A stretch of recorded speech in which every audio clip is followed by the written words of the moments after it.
is going on, YouTube? Welcome back to another venture with the Bearded Bobber. I'm bearded, she's the bobber. Oh yeah. Guys, I wanted to take a minute and reflect today. I wanted to reflect on motovlogging and honestly how it's made a huge impact on my life. You could say it changed my life, added to my life, whatever you want to say. It's been a huge improvement. I'm not saying I had a bad life, but it is a huge part of my life now, and I couldn't be happier with that. From the people I've met, I mean, it's been a wild ride, and it's about 16 months or something like that I've been doing this. You know, the bike got it started, just getting into the entire motorcycle community, but really getting into the YouTube motorcycle community has been fantastic. Meeting people all around the world, and hopefully to actually meet them. But right now, I feel like I'm friends with them. You got the two Kiwi riders in New Zealand, Dazzle, who found me early on in UK, Open Roader, who's from here, but he's out in Italy. I got Jay up in Canada. These are people I call very close friends, like family. And it's insane how all that stuff just came together, and it's all from this one platform. Ooh.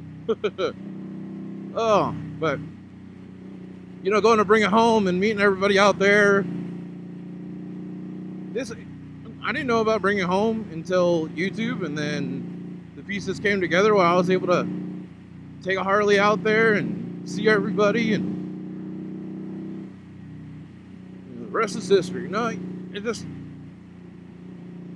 I know we've talked about it before. We got the hashtag support MVC, and the Indian Motorcycle World, and the Mama Mafia, and the Rap Town crew, and all of us to come together and not necessarily have our own cliques and stay separated, but we're still together, and I think that's fantastic. And I've talked about the whole group thing before, but some people outside of YouTube might make fun of the whole motovlogging thing, and I know Roll Tide's talked about that before, but it's yeah, we do have YouTube, and it's fun. We get to leave these videos for our kids, well, most of them. There might be some that people don't want sharing out there, but I love the idea of knowing, some of the trip videos I make are some of my favorites. I'll go back and watch our trip to Grand Canyon a few times, listening to music and watching the views, and I think that's really cool. And having that to look back on, my parents were big on home videos, but only until I was 10. So I honestly only have 2 home videos from back then. I'm gonna find ways to save these ones, and I have big hard drives, and but hopefully other ways to keep them going. And fingers crossed YouTube keeps going, and it'll always be something there. But you never know with the day-to-day changes. What about you guys? Have you guys felt the same? Any big impacts on... is there any big impacts that you've known as a motovlogger besides the community? For me would be the idea of recording trips more.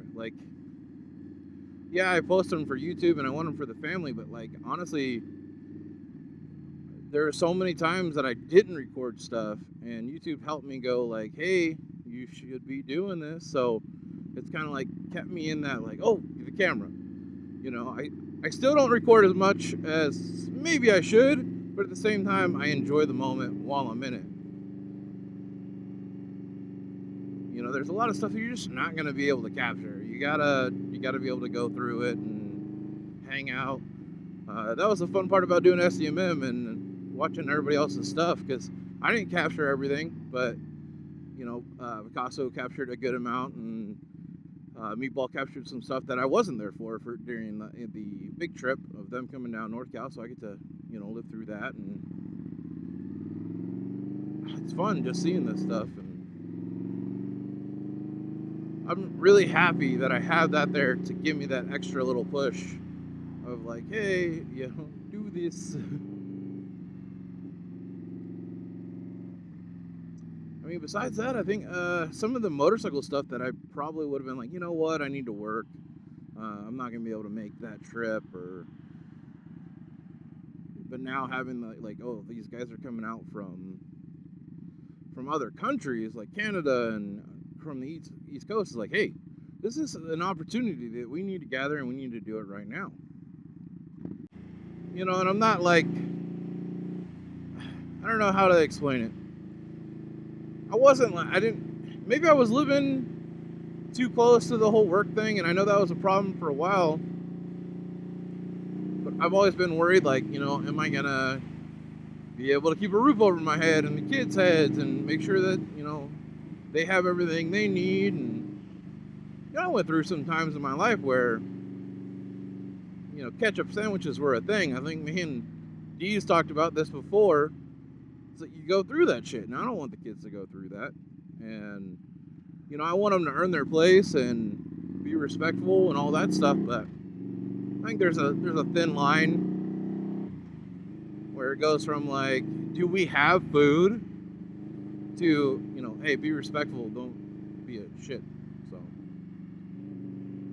all those things I think light up, and so I always pushed and pushed and pushed and pushed, you know, like money, make sure there's money, make sure this bill's paid, make sure this bill's paid, and you know, still living week to week. And now there's, you know, things have changed in my life where I can make a little bit more improvements and more days off. And you know, there was a good 6-7 years I didn't take time off at all. It was 7 days a week, you know, making sure everything was good and working my ass off, but it wasn't the right thing to do. But at the time I felt like it had to be done. Now I'm like, you know what? If I don't take this day off, I'm going to hurt someone. So, you know, I'll make sure I have more time with my kids and try to always be the best dad that I can be. And my kids like this motovlogging stuff, so I think that's totally cool. They love getting on the back of the bike, which I loved getting back on the bike when I was a kid. My whole family's been like motorcycles, you know, mom, dad, everybody. I think my dad actually wants to vlog a little bit. He said he wants to get a GoPro and do one. I don't know. We'll see. That's cool.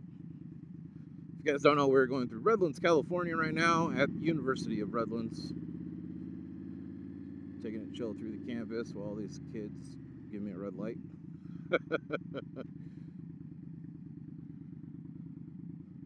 Okay. So I'm going to be getting on the freeway here in a second, and I probably should wrap this up, but I just wanted to get out and, you know, say thank you to everybody who's been watching. You guys are fantastic. It's been a crazy quick ride, and hey, let's start that over. How about that? Okay, guys. Like I said, I wanted to get out. I wanted to just talk to you guys for a minute and say thank you for watching. Thank you for coming along on these adventures. You know, it's just going to get better, I hope. You know, if you're not getting better, you're getting worse, right? You'll never stay the same. Don't want to get stale. Oh, man. All right, you guys. Well, I'm gonna get out of here, go to work, like I was just talking about, unfortunately, but it's actually Monday right now, so, you know, case of the Mondays, but you guys will be watching this tomorrow, so. All right, guys, stay safe, and you stay classy.